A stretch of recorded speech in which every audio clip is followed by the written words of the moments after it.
Hello, I am Bonnie Jean Brooks, Chair of the ANCOR Foundation Legacy Leader Recognition Program. The Legacy Leader Program started in 2010 at the 40th anniversary of ANCOR's celebration at the Smithsonian Institute's Portrait Gallery. We recognize and celebrate the accomplishments of our finest and most influential long-term ANCOR members. They have all made significant contributions to ANCOR during their tenure. These leaders have been on ANCOR governing boards, they've chaired committees, and they've been very involved in other ANCOR activities. We have inducted 83 members into our Legacy Leaders Circle in the last 8 years. Our foundation is inspired this year by 7 more leaders whom we are now honored to induct into our 2018 Legacy Leaders Circle. Please join me and the foundation in welcoming them. I'm Terry Seitz, Chairperson of the Maryland Alliance of Disability Commissions. I'm thrilled to see that Secretary Beatty is receiving the Legacy Leadership Award because of the partnerships she's created in our state. Her leadership has provided citizens with disabilities the expertise that they need to become powerful self-advocates. Congratulations, Carol. Carol Beatty, you are an inspiration. You're a mentor, and you're an unbelievable advocate for people with disabilities, and I'm so proud to call you friend, and congratulations on the Legacy Award. Hi, I'm Diane McComb. I've worked with Carol for 40 years in Maryland, and I don't know anyone more committed to full inclusion of people with disabilities than she is. ANCOR welcomes Carol Beatty into the Legacy Leaders Circle. Hi, I'm Howard County Executive Alan Kittleman. I'm so happy Carol was selected for the Legacy Leadership Award. As Executive Director of the ARC of Howard County, Carol served our residents for 21 years. And now she continues to improve the lives of people with disabilities as Secretary of the Maryland Department of Disabilities. Congratulations, Carol. You deserve this recognition. My employment in disability services began in 1976 when a job was taken working with people with severe disabilities. It was taken really just as a job, but soon became much more and an inspiration for a career change from geology to disability services. One of my proudest ANCOR moments came in 2002 when serving as chairperson of the Grassroots Task Force for ANCOR's National Advocacy Campaign. 230 of my co-workers at COC raised over $7,000 to kick off the campaign. For the past 42 years, the biggest challenge in all of my jobs has been workforce. ANCOR's leadership has provided our organization with great ideas to address this challenge, and I'm sure will continue to do so. ANCOR's greatest value to me over the past 31 years has been the network of colleagues across the country who have willingly shared ideas and best practices that have significantly improved the quality of COC's supports for people with disabilities. And best of all, heading into retirement this summer, I will retire with ANCOR Friends for Life. Thank you. I'm Christopher Long, President of Family Residences and Essential Enterprises, commonly known as FREE. And with East End Disabilities Associates, we are honored to nominate Robert Budd, CEO of FREE, for ANCOR's 2018 Legacy Leader Circle Award. Robert has been a lifelong advocate for individuals with disabilities and has dedicated over 30 years to being a champion of inclusion. His love and respect for people with disabilities has paved the way for many innovative programs designed to help individuals of all abilities to realize their full potential.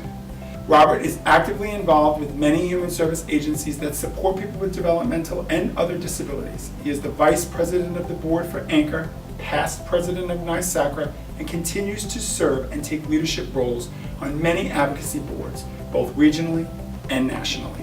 Robert was thrilled to lead one of the initial organizations in ANCOR's Lighthouse Leadership Partnership with the Franklin Covey Initiative.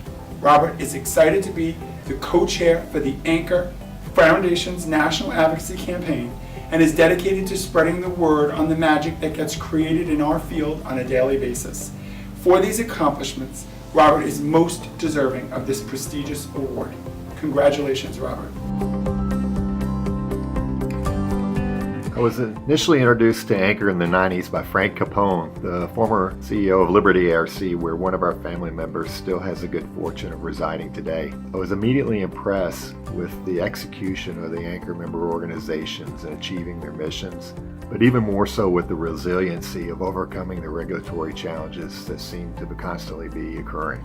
So not being a provider agency, yet having relationships with many, I thought, how could we perhaps be a part of this overall mission?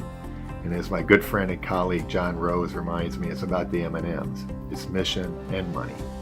So at that time, ANCOR, coincidentally, was establishing ANCOR Services Corporation, the for-profit arm, as well as the ANCOR Foundation. So at that point in time, I was fortunate to be involved and still am today. I am very proud to be an officer of the ANCOR Services Corp and a member of the ANCOR Foundation board, so may be able to contribute in some small way so all communities one day will provide inclusion, support, and empowerment to those that the ANCOR members serve. Thank you very much for this award. Very humbled, and I have utmost respect for everyone in this room.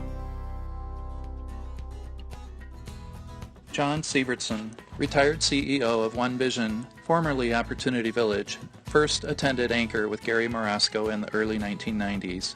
Gary introduced John to many of the founding leaders of ANCOR, and John remembers immediately learning that ANCOR was all about building relationships.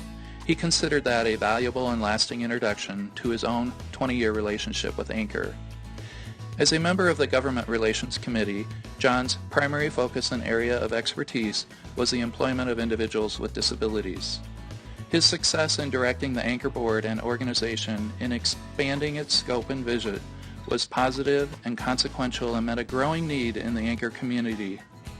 John chaired the ANCOR Employment Subcommittee and cultivated relationships with a number of congressional offices. While John participated in all aspects of ANCOR activities, he is most often remembered, recognized, and honored for his leadership and focus on supported employment. Chris's career in the IDD field has spanned more than 20 years. During that time, he has consistently demonstrated the qualities that ANCOR looks for in its legacy leaders. When he became Cedar Lake CEO in 2011, Chris quickly became engaged with ANCOR and joined the Foundation board in 2013. His leadership and vision have taken the Foundation to new heights. His leadership roles and accomplishments include serving as board chair, chair of the Fund Development Committee, implementation of the Every Member Counts campaign, co-chair of the new Public Awareness campaign, and much more. Chris has the unique perspective of having worked in direct care, human resources, and fundraising, so his leadership style is well-rounded from many perspectives. He understands the complex role that a direct support professional has, and he also understands the critical nature of fundraising in a nonprofit world. He blends these experiences in his leadership roles at ANCOR, Cedar Lake, and beyond. I think I speak for a lot of people when I say that it's a privilege to work with Chris, and we are all celebrating his well-deserved honor of becoming part of the Legacy Leaders Circle.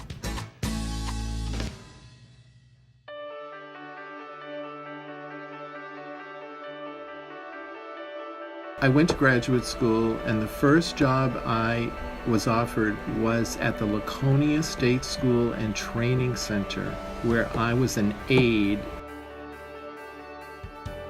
Joni Fritz, the queen of the Department of Labor, rules, regulations, was introduced to us because we were in the middle of a very difficult ICFMR survey. First and foremost is working on behalf of direct support professionals, lowest paid, hardest working, so the public recognition that we were able to provide and garner on their behalf became really critical. The second thing is when we began individualizing our services, we used a variation of what was then called adult foster care, and subsequently that has evolved completely into individualized service options and now the whole phenomenon around consumer-directed services. And so I'm optimistic that a lot of the changes that have been in place now for quite a long time have enough of a framework and a foundation to move forward positively.